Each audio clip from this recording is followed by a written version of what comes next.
Oke, selamat siang semuanya. Kembali lagi dengan tutorial Odoo saya. Untuk tutorial kali ini kita akan menggunakan Odoo untuk melakukan rekrutmen pada employee. Oke, sebelumnya saya sudah membuat artikel sama seperti tutorial-tutorial sebelumnya.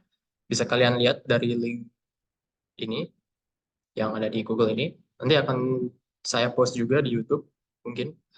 Kalau misalnya ada yang kurang paham mungkin bisa langsung komen dari YouTube atau dari Medium sekalian. Oke, kita mulai ya. Oke, pertama-tama untuk melakukan rekrutmen kita juga harus tentu melakukan download aplikasi, download apps. Kita harus make sure kalau misalnya kita mempunyai app rekrutmen ini sudah install, lalu ada eh, apa ya, appraisal. Ada appraisal yang HRMS sama ada employee employee orientation dan training ya. Oke, itu modulnya itu aja. Mungkin untuk instalasi modulnya sudah saya berikan di beberapa tutorial sebelumnya. Oke, kita langsung aja. Ini setup sudah kita lakukan ya. Oke, pertama-tama kita mau mengemulasi environment enterprise beneran. Jadi untuk setiap role tuh harus ada yang megang. Kita tuh nggak boleh melakukan apa ya, melakukan rekrutmen semua dengan admin karena itu tentu nggak kayak begitu di real world scenario.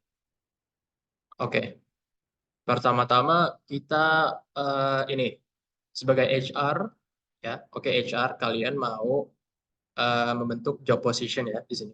Ini saya memakai admin untuk memudahkan video, tapi di artikel Medium saya akan menggunakan user itu.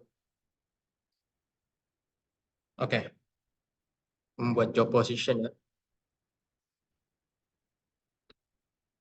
Ini ada job position, tinggal pilih new.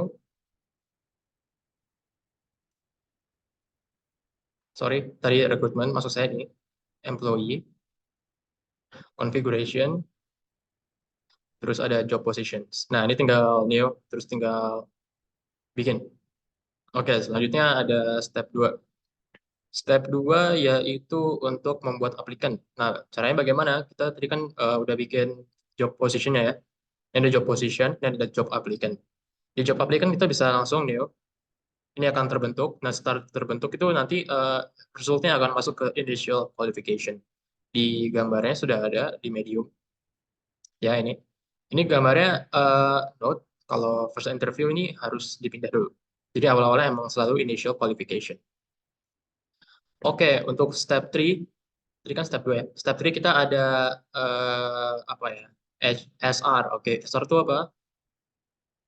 Recruitment staff. Oke, sebagai recruitment staff, kalian harus nge-schedule interview. Caranya bagaimana? Kalian bisa ngeklik ini, interview aplikan tadi.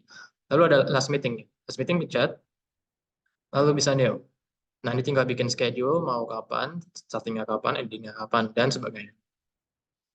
Oke, kalau misalnya interviewnya udah, tampilannya akan seperti ini. Eh, Mungkin saya akan klik salah satu.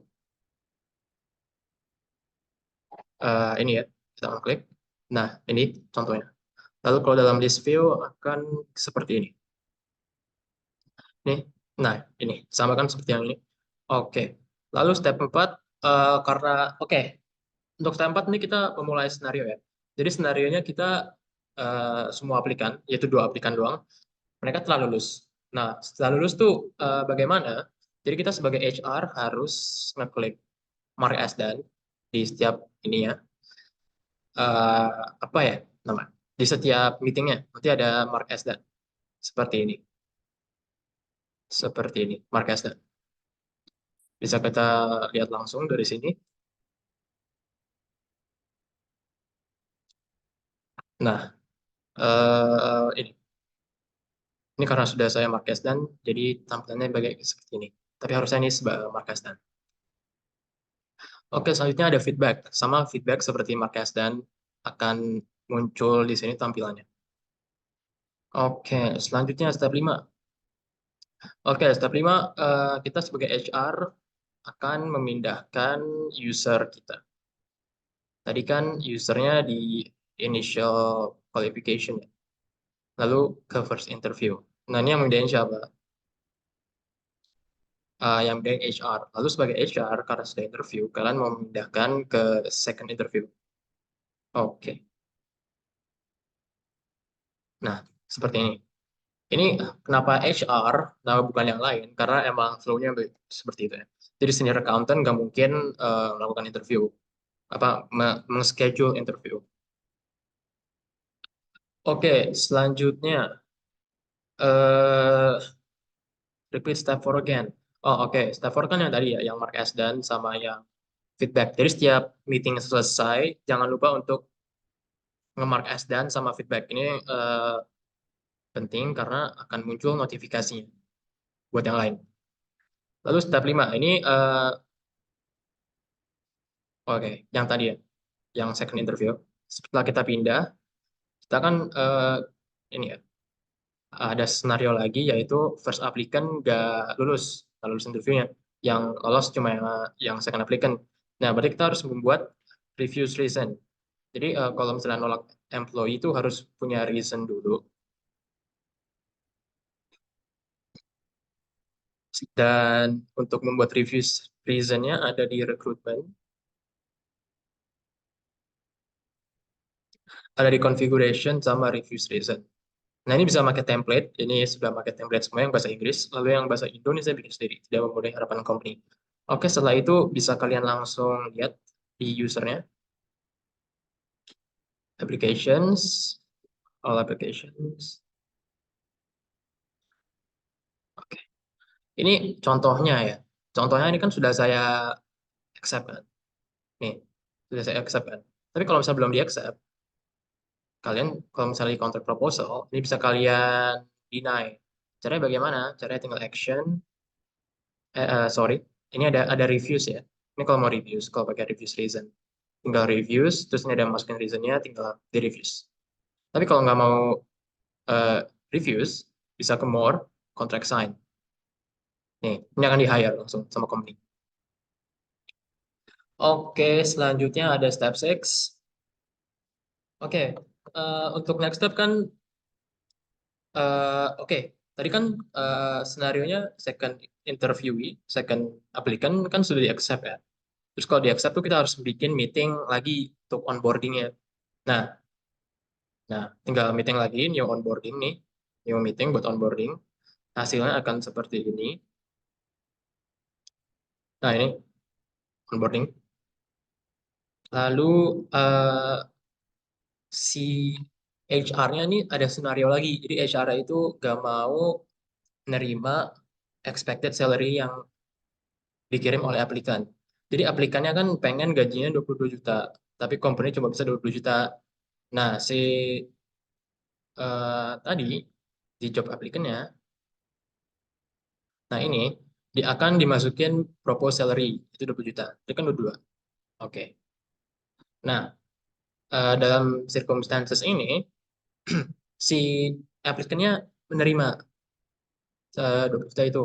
Nah, si HR-nya menerima kontraknya desain, sorry, kontraknya desain, lalu availability-nya dikonfigurasi. Ini mereka bisa ready-nya kapan.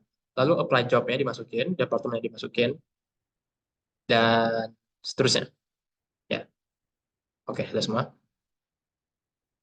Nah, ini bikin meeting onboarding. Oke. Lalu mungkin ada satu fitur tambahan yaitu penggantian departemen.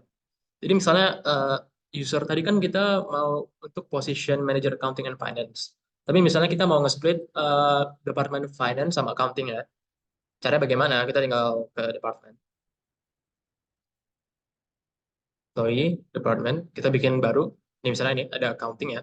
Kan awalnya accounting and finance ya. Tinggal accounting. Nah, lalu di yang baru ini kalian cuma mau tinggal assign employee, nih, assign employee yang tadi ini. Nah, ini caranya tinggal di department. Nah,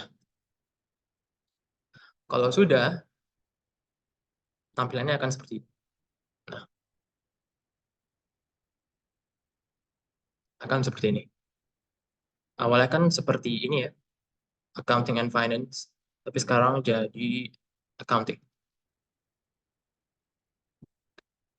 Oke, mungkin itu aja. Untuk conclusionnya mungkin apa ya? Ini cukup simpel ya, tapi cukup lumayan banyak. Mungkin tadi ada parameter yaitu evaluation di job application seperti ini. Sorry, di job position recruitment application all applicants. Nah ini evaluation ini tidak penting untuk senario ini. Tapi kalau misalnya kita mempunyai banyak banyak applicant, kita pasti mau nge-prioritize applicant mana ya yang dari skill ini yang paling bagus. Nah, yang paling bagus akan dapat tiga dan yang paling buruk akan dapat satu. Seperti itu. Also, kita harus make sure kalau misalnya mau rekrutmen, kita harus buat job positionnya dulu. Karena itu parameter yang mengkoneksi antara job position, department, dan recruitment. Ya, seperti itu. Lalu misalnya kita mau membuat, apa ya namanya? Membuat template, bahasanya. Template. Template untuk aplikan-aplikan baru pada Excel. Caranya bagaimana? Caranya tinggal ini, accounting and finance tadi ya. Applicant ya, sorry. All applicants. Nah ini, yang ini. Kita mau ekspor aja langsung. Nah, ekspornya apa? Yang kanan udah ya, applicant name, application status, dan lain-lain. Dan yang paling penting itu eh, external ID. Nah, external ID penting. Nah, lalu apa lagi yang penting? LinkedIn profile mungkin. Ini juga penting, lumayan.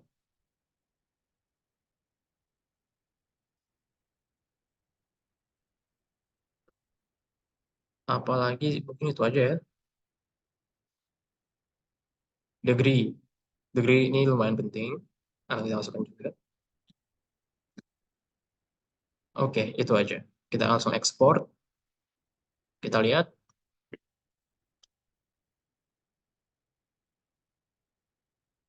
Nah, ini akan langsung terbuat di Excel. Misalnya kita mau buat 5 aplikan ya. Kita tinggal langsung buat langsung 5 aplikan. 1, 3, 4, satu lagi. Nah, seperti itu. Ini kita hanya membuat template ya. Jadi kalau misalnya kita menggunakan Google Docs misalnya untuk memudahkan proses filtering, itu kita bisa langsung masukkan ke Excel ini. Assuming kalau misalnya parameternya sama ya, ada applicant name, ada status, ada apply job, dan lain-lain. Oke, mungkin itu aja tutorialnya. Jangan lupa untuk melihat artikel saya kalau misalnya kurang jelas. Terima kasih atas perhatiannya. Sampai jumpa ke video selanjutnya. Terima kasih.